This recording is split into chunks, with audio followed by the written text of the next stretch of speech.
Hey guys, welcome to the channel. Here is Sonny with the update of Global Lab today, the 22nd of August, and this patch should all be out next Thursday, next maintenance. That should be the 28th, right? So there's some, it's gonna be a roller coaster, guys. It's gonna be a roller coaster. You've been warned. There's more PvE changes coming in, and yes, that is where you see it right there. We don't know if all the changes will come out on Thursday. I doubt it. Last week they said that they were gonna bundle up all the PvE changes and do a big patch with all of them at once. And there's definitely some things missing here in today's patch, so I really hope to see more PvE changes. And also, as many W's as PA are scoring these days with the content and everything, they just cannot do balancing. It's crazy. So let's just get into it. Let's take a look. But good stuff are coming, by the way. Don't worry, don't worry. Okay, so Awakening Warrior finally got some PvE buffs. And before today's patch, I was memeing that they were just going to give us like a 7% Gravedigger buff. They gave us a 2%. So there's like a lot of abilities, some damage, but we're talking quite literally like 2 to 5% damage increases on abilities. Just like the filler abilities. Merciless getting, what's that, like 8% or something? Also, Frenzied. Merciless over here getting, like, again, 5%, I think it is. Balance Strike, like 8%. And then the big hitting abilities, Gravedigger, it's a 2% damage increase. Reckless Blow, Reckless Blow full charge from 12,300 to 12,600. I mean, it's something, right? It's something. There's some abilities, I think, up to 8%, so anywhere from like 1% damage increase to 8%. Buff is a buff, and don't think we're alone. Sock Ranger out here as well, getting yeah, like some small damage buff on Sock Ranger. But then, right, you got Awakened Sock here, also getting some small damage buffs. There's some, like, yeah, some increases, right? You have to look at the numbers, but a lot of them is around like 5 to 10%. And Sock Surger, getting some juicy buffs. We're talking like 10 to 15% on a lot of the abilities. Right, actually some big damage buff for PvE. Oh, by the way, all of these numbers are pure PvE. The PvP multiplier is going to adjust accordingly, so PvP damage is the same. But yeah, so far, big, like 10-50% damage increases on Sock Surger. And Sock Musa is getting some damage increase as well. It's around like a 5%, it seems. And then Sock Ninja, one of the absolute best PvE classes in the game right now, is getting like 10% damage increases, 15% damage increases as well, 20% damage increase. Like absolutely giga damage increase on one of the absolute best PvE classes in the game. On all abilities pretty much. And then Awakening Kuno is getting some big love as well. Around 10% on a lot of stuff, some 5% is in here. But yeah, like another 10%. This is like 15%, I think. Almost like 20%. Yeah, there's like some big buffs in here as well. Huge buffs as well on Awakening Kuno. Well, that's BSR, right? But still. And then somehow they also buff Sock Wits and Wizard. Sock Wits and Wizard are getting huge buffs as well. 10% here. Obviously, like the fireball stuff, you choose different ones. This here is like 12%, 20%, I think it is. No, sorry, that's 10% as well, I think, 12% maybe. And then you have like Meteor here, which is a 40% damage increase. Lightning Charts, like 15-20%. Really, really big PvE buffs for Sock Wizard. And Awakening is getting nerfed. I think it's around 10% damage nerf on Awakening Witch and Awakening Wizard. And Sock Witch, again, is getting similar buffs to Sock Wizard, right? So Sock is getting buffed, Awaken is getting nerfed. And, well, it gets crazier. Then you have Sock DK, another, like, top-tier PvE class right now. It's also getting buffed. It's getting buffed. This is, like, 6% damage. This is, like, 8%, I think it is. So, like, somewhere between, like, 5 and 8% damage increases on a lot of abilities. The entire Sock kit is just getting buffed up. Like, 8% damage, I think it is. Yeah. And then you have classes that are some of the worst ones getting like 2% damage buffs. You can't make this shit up. Sock Striker is getting huge buffs as well. 20% damage buff on Red Fang. And Sock Striker is, at least for single target, one of the best damage classes in the game. Across the board, like, massive damage buffs here. Sock Sage is getting around a 5% PvE damage buff. Around 5%. And you got Sock Mego getting some love. Also, 5 to 10% damage increases on a lot of abilities. And Deadeye is getting some love. It's not a lot, but it's there. Still more than Warrior. So, like, again, 5 to 10% damage on a lot of pretty much all the abilities, right? Like, almost 10% damage here, and etc, right? So between like 5 and 10% damage on Deadeye. And that's it for the classes. So as you can see, I really hope we see more next week. There's no Corsair stuff, no Awakening Maver, no Sock Wusa. Yeah, definitely no, like, a Sock DK got buffed, Awakening DK didn't PvE. It's kind of crazy, right? So, yeah, also no Awakening Ninja. We'll see, right? Hopefully next week. There are some bug fixes here on classes. Now let's get to the good stuff, right? Out of sight, out of mind. PA can just not do balancing. It is what it is. We're getting the treasure items. This is something I've been looking forward to a lot. The new revamped treasure item system, and the way it works, I'll give you the TLDR.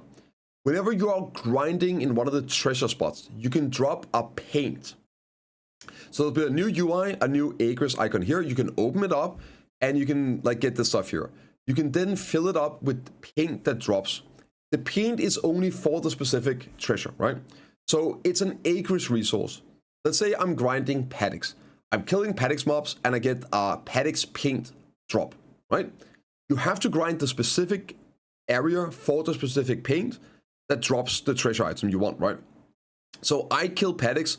I get the paint for paddocks. I can fill up my acres for paddocks, whichever one that is. This one, I think this is paddocks, right? So I can fill it up. It's 10,000 acres per paint you get.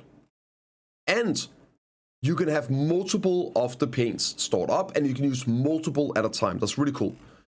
So you just activate this like as acres. And you see here, you can activate multiple at a time. So you can actually grind for several treasure items at once if you have the paint drop. All right, and you can fill it up here. The way it works is you go out, you activate it, and you can grind a grind spot with 300 AP requirement or higher. You cannot double dip, so you can't use Olin's paint at Olin's, for example. You can't use DSR paint at DSR. You can't use DSR paint at Seed of the Dead either, etc. So it has to be somewhere that doesn't drop that item. But then you can kill, and the specific mobs in the zone where you're grinding can then drop it, but it will be at an adjusted rate. So it should be a lower average, lower drop chance at a good spot than it is keep grinding the bad spot, right? But it still just allows you to double dip on things.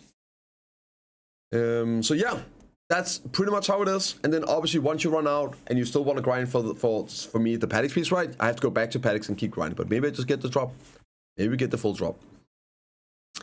So yeah, that's the TLDR. We're also going to be getting the new life skill crystals, the Prion Dawn crystals, and they're also combining the Silver and Broder. Silver and Broder is going to get removed next patch. It will be out next patch, and yeah, so that's coming in. The TLDR here is you can make crystals. You can equip them here. Very quick here, it's all right for life skill EXP.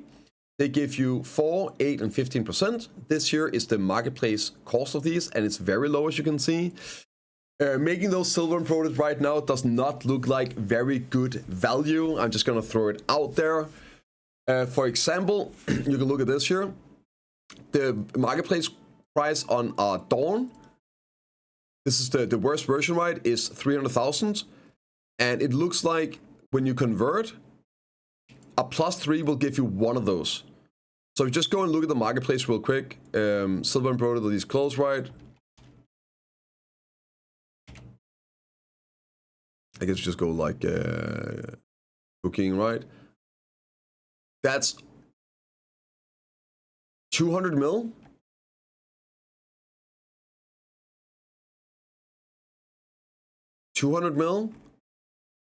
And the upper limit, I guess, is 300. I guess, like, yeah. I guess if they're max price, it's totally fine, right? Quick note about this, you do get multiple of these on some of them to sort of like balance out the price.